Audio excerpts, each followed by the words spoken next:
Buenos días, mis queridos hermanos. Estamos aquí reunidos en el Centro para la Excelencia Familiar con el fin de estudiar la palabra del Señor, seguir meditando en ella con el propósito de edificar nuestras vidas, darle gloria al nombre de nuestro Dios. Vamos a pedirle al Señor que dirija nuestras vidas en esta mañana, no olvidando que estamos en el Centro para la Excelencia Familiar, donde comunicamos el Evangelio con fidelidad a nuestro Padre Dios, con fidelidad a la amada del Señor, la Iglesia, con fidelidad a la palabra de Dios, con fidelidad a nuestras familias, con el propósito de tener familias transformadas que reflejen a Jesús y le den gloria a su nombre. Vamos a clamar al Señor en esta hora por la vida de nuestras familias, por las personas que han solicitado nuestras oraciones. Queremos interceder al Señor en este día por la vida de Marcos y de su familia.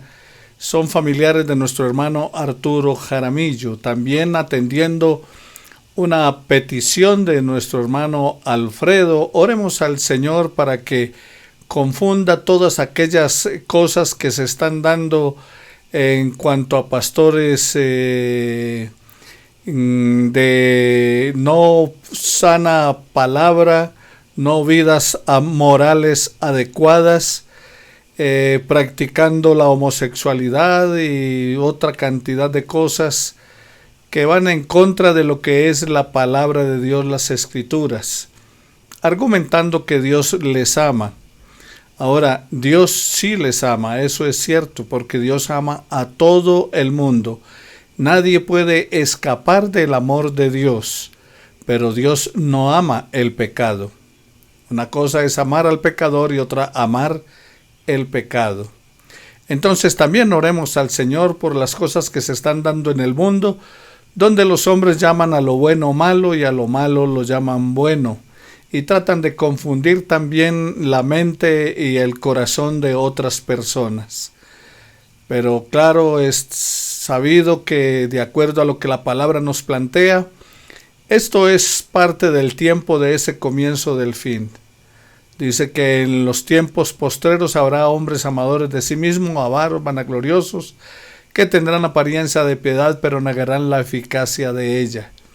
O sea que vendrán días peores en cuanto a la maldad de los hombres, porque la palabra del Señor nos anuncia que antes del fin sería como en los días de Sodoma y de Gomorra, como en los días de Noé, y donde era de continuo solamente el deseo de hacer el mal.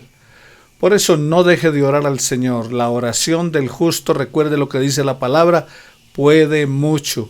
Así que Dios puede moverse a misericordia y cambiar el juicio que tiene para nuestro país. Intercedamos al Señor por nuestro país, para que el Señor sea bendiciéndonos y continuemos orando por la vida de nuestros hermanos en San Andrés. Vamos de los diezmos y ofrendas que envían los hermanos a enviar un donativo para nuestros hermanos bautistas en San Andrés y Providencia que han sufrido a consecuencia del huracán que ha destruido sus casas y les tiene en una situación muy difícil. Vamos a orar entonces al Señor. Nuestro buen Dios y Padre Celestial, glorificamos tu nombre en esta hora y te damos muchas gracias por la bendición que das a nuestras vidas. Padre, te pedimos por la vida de Marcos y su familia, por la salud de él, que seas obrando conforme a tu propósito y misericordia. También, eterno Dios, te pedimos en Cristo, nuestro amado Padre Celestial, Dios de toda gracia y bondad, que tengas misericordia de nuestro hermano Pedro, de su hijo Pedro Manuel, de Marta Isaura, y sea restaurando la salud de todos para alabanza y gloria de tu nombre. Te damos muchas gracias, eterno Padre, por ser bueno y porque para siempre es tu misericordia. Extiende de tu mano sanadora y divina sobre nuestros hermanos que se encuentran con problemas de salud, que no les falte tu bendición y cuidado, eterno Dios. También bendice su economía y, Padre, permite que pronto podamos volver a congregarnos glorificando tu nombre allí con las alabanzas, Pero mientras tanto podamos aprovechar este tiempo también para glorificar tu nombre, exaltarte a través del estudio de tu palabra, de la alabanza y de la predicación de manera digital. Gracias por permitirnos llegar a la casa de cada persona, de aquellos que nos sintonizan a través de santel.info y puedan, eterno Dios, escuchar de tu palabra y sus vidas sean transformadas por ti. Para alabanza y gloria de tu nombre te lo imploramos en nuestro Señor Jesucristo. Amén y amén. Bueno, mis queridos hermanos, estamos estudiando cada domingo el Sermón desde el Monte o el Sermón del Monte. Estamos en nuestro estudio número 8 del Sermón del Monte. Tratamos en la lección anterior de nuestros estudios sobre el Sermón desde el Monte cómo es que Jesús nos presenta 6 ilustraciones con el fin de mostrar la justicia en el reino de los cielos que excede a la justicia de los escribas y fariseos. Y comenzó esos 6 aspectos que el Señor presenta con el asesinato. Recuerde que estamos en el Evangelio según San Mateo en el capítulo 5.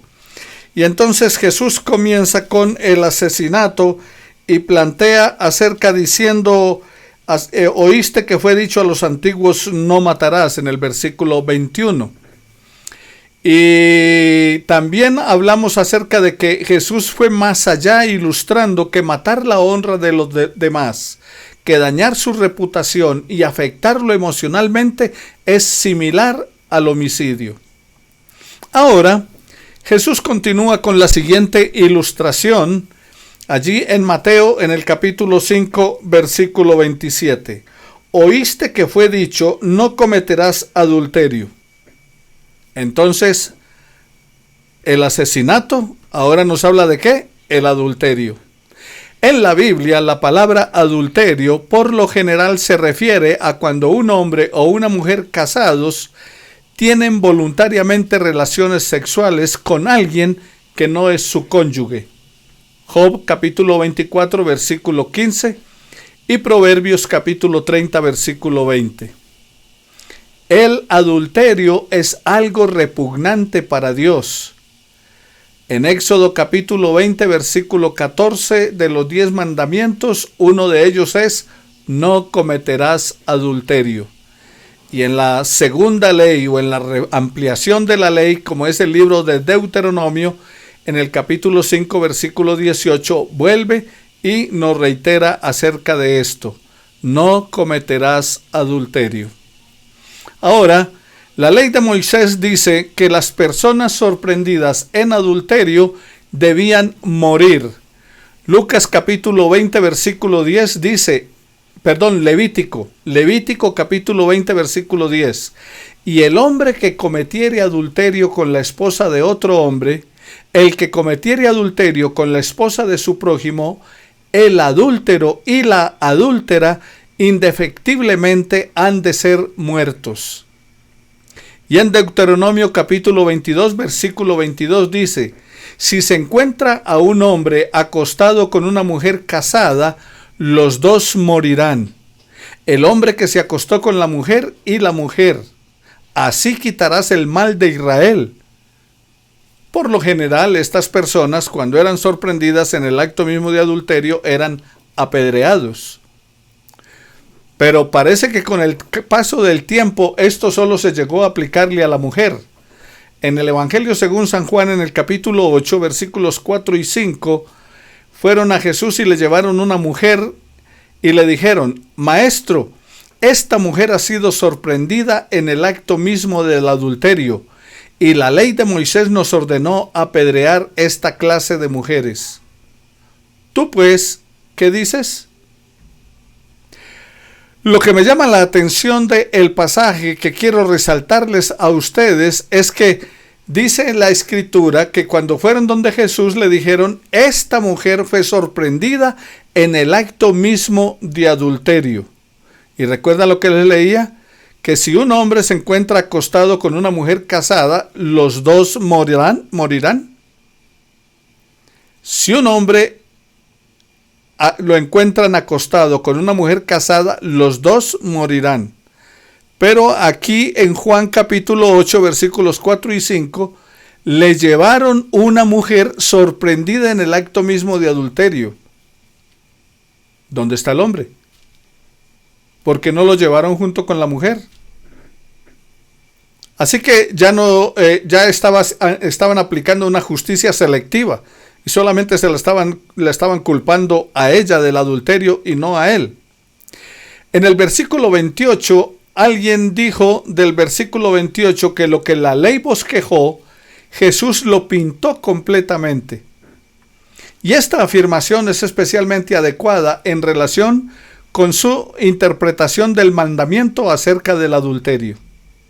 La ley de Moisés dice entonces que la persona sorprendida en adulterio debería ser apedreada. Pero Jesús fue al centro del problema. Fue más allá de simplemente si fueron sorprendidos en el acto del adulterio. Jesús prohibió el deseo pecaminoso del corazón. La pureza de la vida es fundamental en el orden social que Jesús visualizó para su reino. Por eso Jesús dijo, pero yo os digo, versículo 28, que cualquiera que mira a una mujer para codiciarla, ya adulteró con ella en su corazón. O sea que fue más allá de eso. Fue más allá de si era sorprendida en el adulterio. Jesús fue a la mente y al corazón del individuo, diciendo que si ya codicia, o sea, si tiene ese deseo pasional, si eso es lo que se está imaginando, entonces la mera imaginación ya es adulterio. Porque la pureza de la vida es fundamental en el orden social que Jesús estaba visualizando para su reino. En el versículo 29 y 30 dice así: por tanto, si tu ojo derecho te es ocasión de caer, sácalo y échalo de ti, pues mejor te es que se pierda uno de tus miembros y no que todo tu cuerpo sea echado en el infierno. Y si tu mano derecha te es ocasión de caer, córtala y échala de ti, pues mejor te es que se pierda uno de tus miembros y no que todo tu cuerpo sea echado en el infierno. Ahora, aquí se trata de un lenguaje figurado. Es decir, Jesús no quiere decir literalmente que se saque el ojo derecho o que se corte la mano derecha, ya que la persona con un solo ojo puede pecar. Y con la mano izquierda incluso también puede pecar. De hecho, los ciegos también cometen adulterio. El uso de la dramática metáfora que Jesús está usando de la extirpación del ojo y el corte de la mano antes de dejarles caer en adulterio, lo que está haciendo el Señor es que hay que evitar aquello que te lleva a la tentación. Hay que huir de aquello que te provoca. Proverbios 6:28 dice: ¿puede alguien caminar sobre las brasas sin quemarse los pies? Mis queridos hermanos, el asunto al cual estás enfatizando el Señor Jesús es al deseo, a la intención de la mente y del corazón. Y que por esa razón entonces sería preferible eliminar de su vida aquello que le lleva a la tentación y de la tentación al pecado. Lo que Jesús está enseñando con esta metáfora es que todo sacrificio menor se compensa cuando hay un provecho mayor que está en juego. En otras palabras, lo que está diciendo es que es mejor sacrificar cualquier cosa antes de ser echado al infierno, lugar de tormento. Aquí entonces el provecho mayor es entrar en la vida eterna y no ir al infierno por causa de un miembro de tu cuerpo que te haga caer. Mateo capítulo 18 versículos 8 y 9 Marcos capítulo 9, versículo 43 al 47 de la palabra del Señor. Veamos entonces lo que dice la palabra del Señor en Mateo 18, versículos 8 y 9 de la Escritura. Dice así la palabra del Señor: y si tu ojo te es ocasión de caer, sácalo y échalo de ti. Mejor te es entrar con un solo ojo en la vida, que teniendo los dos ojos ser echado en el infierno de fuego. Así que eso es lo que la palabra del Señor está planteándonos. Por lo tanto, mis hermanos, es mejor sacrificar cualquier apetito, cualquier deseo de nuestra vida que ir al infierno de tormento. Luego entonces, en tercer lugar plantea, recuerden entonces que hablamos de asesinato, no matarás. Luego entonces viene y nos plantea acerca de el adulterio. Y ahora entonces nos habla acerca del divorcio. También fue dicho, dice el Señor Jesús. También fue dicho, versículo 31. También fue dicho: cualquiera que repudie a su mujer, dele carta de divorcio. Cuando dice también fue dicho, el texto citado es un resumen de Deuteronomio capítulo 24, de los versículos 1 al 4. Nosotros vemos aquí que Moisés concedió carta de divorcio a los hombres si encontraban algo indecente en la mujer. Dice: cualquiera que repudie a su mujer. Repudiar a la mujer. La base fundamental de un orden social perfecto es la santidad y la permanencia del voto matrimonial. Los judíos de la época de Jesús hacían muy fácil el divorcio, como también lo están haciendo en el día de hoy. Lo están haciendo de una manera muy fácil. Estaba en un juzgado acompañando a una pareja de la iglesia que se iba a casar.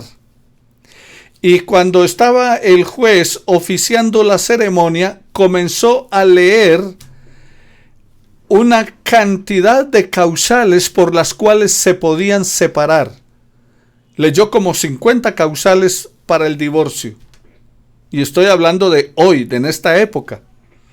Bueno, eso hace fácil el divorciarse. Simplemente los dos se ponen de acuerdo y van y dicen ante el juez o al notario: es que ya no nos entendemos y queremos separarnos, y listo. Pero la base fundamental del orden social perfecto es la santidad y la permanencia del voto matrimonial.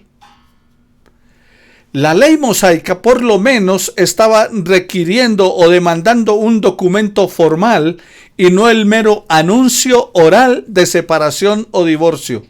Por eso dice que cualquiera que repudie a su mujer, dele carta de divorcio. O sea, para que lo hicieran de una manera formal.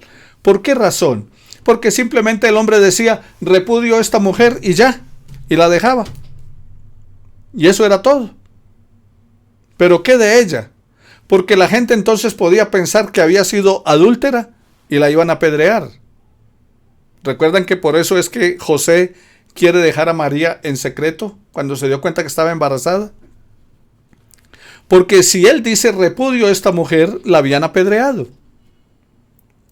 Si no le daba carta de divorcio, entonces la gente podía pensar algunas cosas, que de pronto no había llegado virgen al matrimonio, y si no llegaba virgen al matrimonio, debía morir apedreada o ser rechazada, la devolvían a los padres, y entonces ya quedaba desgraciada de por vida, porque nadie más podía casarse con ella, ni siquiera mirarla.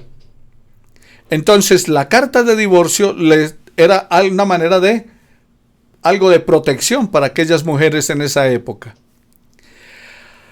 Mis queridos hermanos, en el documento debía estar plasmada la causa de divorcio y le servía entonces de cierta manera de protección a la mujer, y era muy distinto ser repudiada por una comida salada o porque le quemó la túnica al plancharla que por adulterio.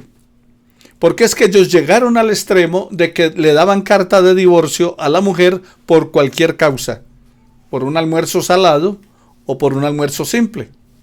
O porque no le atendió bien la ropa. Dios, en Malaquías capítulo 2, versículos 13 al 16, es enfático en que odia, aborrece y detesta el divorcio. Dice así la palabra del Señor, Malaquías capítulo 2, versículo 14. Y aún preguntan ustedes, ¿por qué? Pues porque el Señor es testigo de que tú has faltado a la promesa que le hiciste a la mujer de tu juventud, con quien te casaste cuando eras joven. Era tu compañera, y tú le prometiste fidelidad. Versículo 15. ¿Acaso no es un mismo Dios el que ha hecho el cuerpo y el espíritu? ¿Y qué requiere ese Dios sino que descendientes que le sean consagrados? Cuiden ustedes pues su propio espíritu y no falten a la promesa que le hicieron a la esposa de su juventud. Versículo 16. El Señor Dios de Israel, el Todopoderoso, dice: cuiden pues de su propio espíritu y no sean infieles, pues yo aborrezco al que se divorcia de su esposa y se mancha cometiendo esa maldad. Entonces, mis queridos hermanos, no olvides, Dios es enfático, Él odia, aborrece y detesta el divorcio. Jesús volvió al propósito primitivo de Dios y declaró que el voto matrimonial debe ser para toda la vida.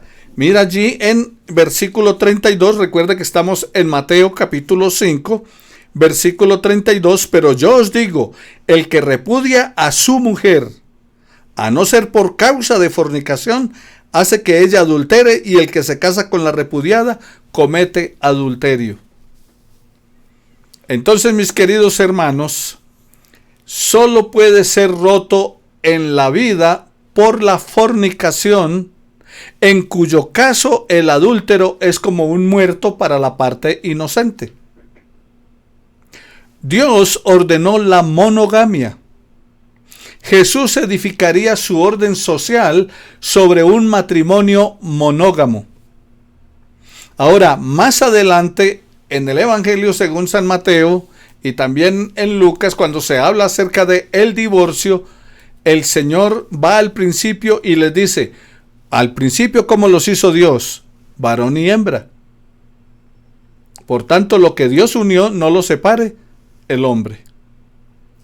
En cuarto lugar, la veracidad. Entonces, el asesinato, el adulterio, el divorcio, la veracidad. Versículos 33 al 37. Además habéis oído que fue dicho a los antiguos: no perjurarás, sino cumplirás al Señor tus juramentos. Pero yo os digo, no juréis en ninguna manera, ni por el cielo, porque es el trono de Dios, ni por la tierra, porque es el estrado de sus pies, ni por Jerusalén, porque es la ciudad del gran rey, ni por tu cabeza jurarás, porque no puedes hacer blanco o negro un solo cabello. Pero sea vuestro hablar sí, sí, no, no, porque lo que es más de esto, de mal procede. Nuestro Señor nos ilustra la superioridad de la moralidad mandada por Él al tratar los juramentos. Jesús dijo: yo soy la verdad. Él está edificando un reino sobre la verdad, y los ciudadanos de ese reino deben ser veraces. Nuestro hablar revela, mis queridos hermanos, lo que somos. Recuerda que el Señor Jesús dijo que de la abundancia del corazón habla la boca. Entonces, nuestro hablar revela lo que somos. Allí en el versículo 33 dice: además habéis oído a los antiguos. Especialmente al escuchar la lectura de la ley en las sinagogas, los comentarios y las explicaciones hechas por los maestros de otras generaciones, también los transmitidos por la tradición y los que se repetían en conexión con la lectura, como está en Juan capítulo 12, versículo 34 y Romanos 2:13. A eso es que se refiere cuando dice: además habéis oído lo que fue dicho a los antiguos. O sea que se está remitiendo a todo eso que les he mencionado de los estudios de la palabra de Dios en la sinagoga, los comentarios, las explicaciones que fueron transmitidos de generación en generación. Naturalmente, cada generación mira sus propios tiempos como modernos, considerando las generaciones que ya pasaron como los antiguos. Ahora hablamos de la nueva generación, o sea, ya nosotros somos, bueno, algunos de nosotros, no todos ustedes, algunos de nosotros ya somos antiguos, o sea, de generaciones ya pasadas. A eso es lo que se refiere: oíste que fue dicho a los antiguos, o sea, nos dijeron a nosotros cuando éramos jóvenes, pero ahora se les está repitiendo a ellos. Considerando las generaciones entonces ya pasadas como los antiguos, quiere decir naturalmente que fue lo dicho por Moisés en la antigüedad en cuanto a la ley. Recuerde que la ley son los primeros libros, los 5 libros de Moisés, llamado Pentateuco. En Éxodo capítulo 20, versículo 13 y Deuteronomio 5, 17 en cuanto a la ley. Pero también pueden incluirse los antiguos maestros en sus interpretaciones. Aparte de Moisés, los profetas, los escribas, los rabinos. Y aquí entonces se da una visión tradicional que es necesario que pensemos que fueron también incluidos cuando dice: oíste que fue dicho a los antiguos. Algunas de estas modificaciones tradicionales, como encontramos en el versículo 43, oíste que fue dicho: amarás a tu prójimo y aborrecerás a tu enemigo. O sea, esas fueron cosas que se escucharon, pero ¿qué hicieron? Le hicieron una modificación tradicional. ¿Cuál modificación? Aborrecerás a tu enemigo. A través de los siglos, entonces, algunos rabinos fueron haciéndole algunos cambios a la escritura y agregándole algunas cosas personales. Así podía decir entonces que fueron dichas a los antiguos. Y nuestro Señor toma sus ejemplos de la ley, como se oía y se entendía habitualmente en su día. Oíste que fue dicho a los antiguos. ¿Qué fue dicho? No perjurarás. Este texto es un resumen de lo que aparece en Levítico 19:12, en Números 32 y en Deuteronomio 23:21. Los fariseos se habían inventado un elaborado sistema de juramentos no comprometedores y también llenos de mentiras que eran aceptables en su tiempo. Los judíos eran notables por su uso frecuente de juramentos en la conversación común. Yo recuerdo hace algunos años que cuando las personas hablaban decían: se lo juro por Chuchito, o sea, se lo juro por Jesús, se lo juro por Dios que sí, que no miento. O sea, en el diálogo común, en el diálogo normal, se estaba jurando por todas las cosas. Bueno, los judíos tenían eso. Tenían un uso frecuente de juramentos en su conversación. Juraban por el templo, juraban por el altar, juraban por el cordero, juraban por las vasijas del altar, juraban por la ley, juraban por Moisés, juraban por los profetas, juraban por la vida de los rabinos, juraban por todas las cosas que se les ocurriera. Además de los juramentos que se mencionan aquí, habían cantidad también de ellos, y se consideraban esos semejantes juramentos como nada, ya que era tanta la costumbre de hacerlo que ya ni siquiera era válido.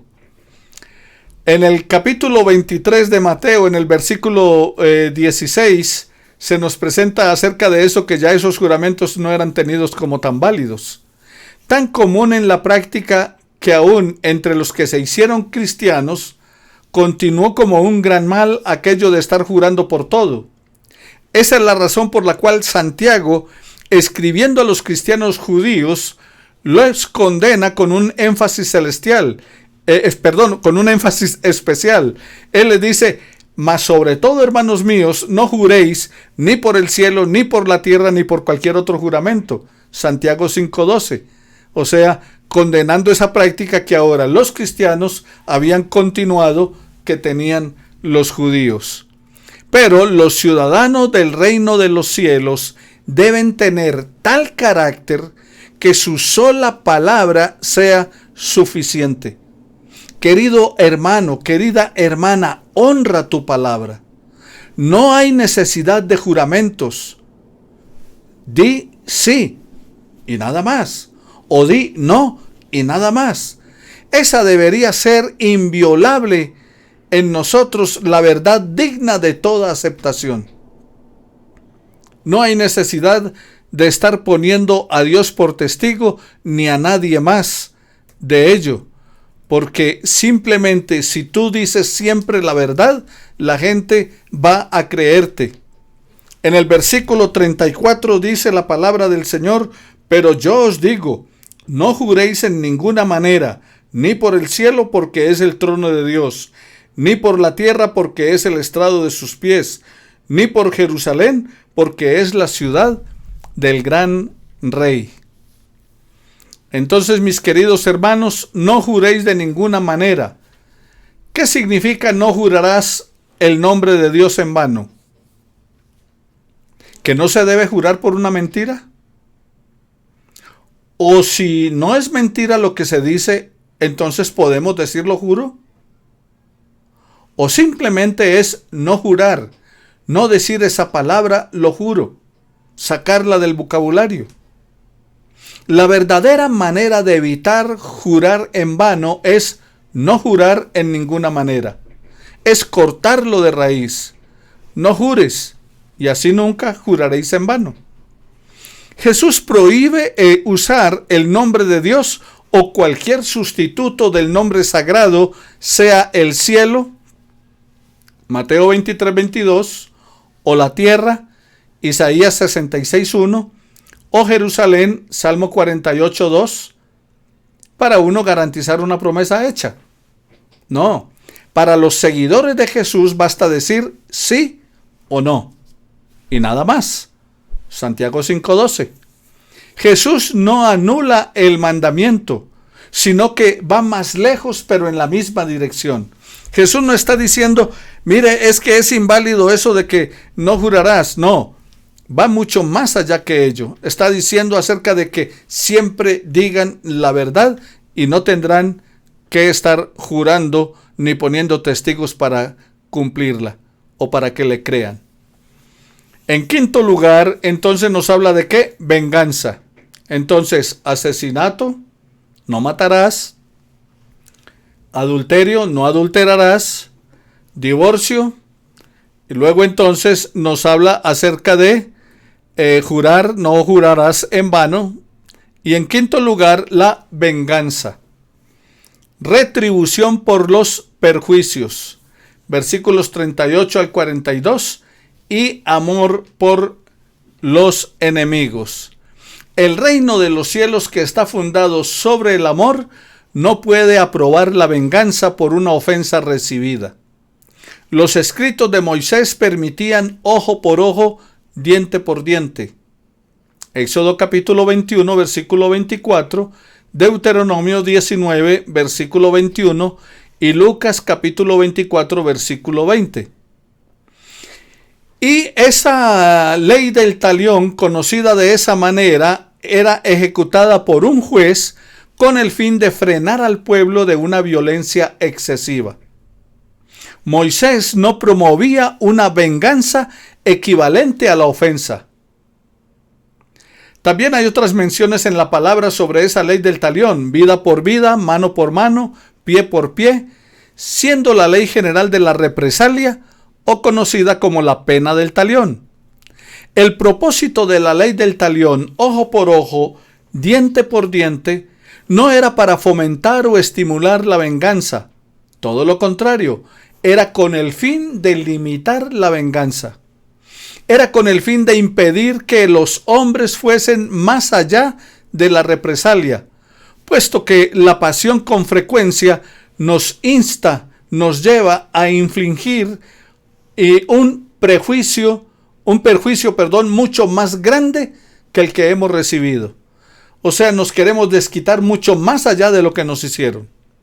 Los judíos sostenían que esta ley justificaba el desquite por los daños personales. Y en general entonces justificaba la venganza.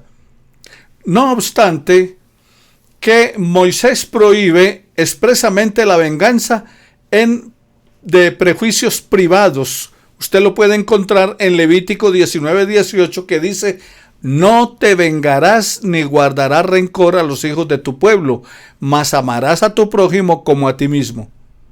Y está en los libros de la ley, está en el Levítico 19:18, no te vengarás.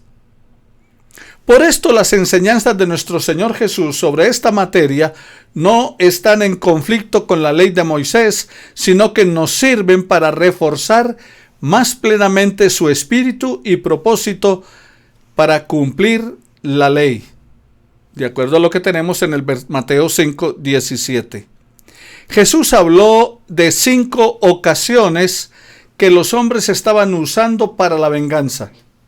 O sea, que Jesús está hablando acerca de ellos que decían: hay 5 maneras por las cuales sí podemos vengarnos. ¿Y cuáles eran esas 5 maneras? Bueno, al ser asaltado, al ser demandado legalmente, al servir forzadamente, al responder a una petición de limosna y al prestar. Esas eran las 5 cosas por las cuales ellos decían: uno puede cobrar venganza. Pero Jesús no está dando reglas. Él estaba proponiendo principios. Estaba diciendo que el reino de los cielos es un reino de amor y que todo odio o venganza o pequeñez del alma debía ser vencido por un amor positivo. El amor que pone la otra mejilla en lugar de devolver el golpe. El amor que entrega la capa también en vez de odiar al hombre que hizo pleito por las ropas de menor valor. El amor que prefiere caminar la segunda milla antes que mostrar un espíritu rencoroso. El amor que prefiere dar antes que ser mezquino. Queridos hermanos, la Biblia tiene mucho que decir acerca de la venganza, tanto en el hebreo como en el griego. Las palabras que se traducen para venganza, revancha y desquite tienen como un significado principal la idea de castigo. Y eso es vital para entender por qué Dios se reserva para sí el derecho de venganza. Dios dijo: mía es la venganza y la retribución. A su tiempo su pie resbalará, porque el día de su aflicción está cercano, y lo que les está preparado se apresura. Deuteronomio 32:25. No os venguéis vosotros mismos, mía es la venganza, dice el Señor. Romanos 12:9 y Hebreos 10:30. Continuaremos entonces, mis queridos hermanos, el próximo domingo con el sermón desde el monte y lo que Jesús manifestó. Pero por ahora recuerda estas cosas que hemos tratado a través de la palabra del Señor para que vivamos como ciudadanos del reino de los cielos. Amado Señor y Dios nuestro, gracias te damos por el estudio de tu palabra, por permitirnos reflexionar en ella. Glorificamos tu nombre y te alabamos y te damos gracias por la oportunidad que nos das en Cristo Jesús, Señor nuestro. Tu nombre sea exaltado y glorificado ahora y siempre.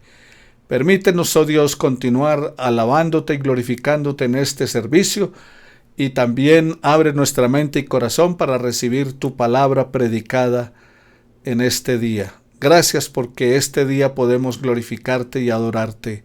En Cristo Jesús nuestro Señor. Amén y amén.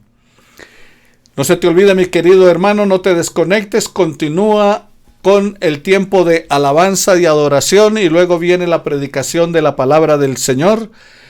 Puedes aún todavía llamar por teléfono o enviar un mensaje a tus familiares y amigos diciéndoles conéctense con santel.info para que continúen escuchando el estudio y la predicación de la palabra del Señor. Que Él nos continúe bendiciendo día tras día.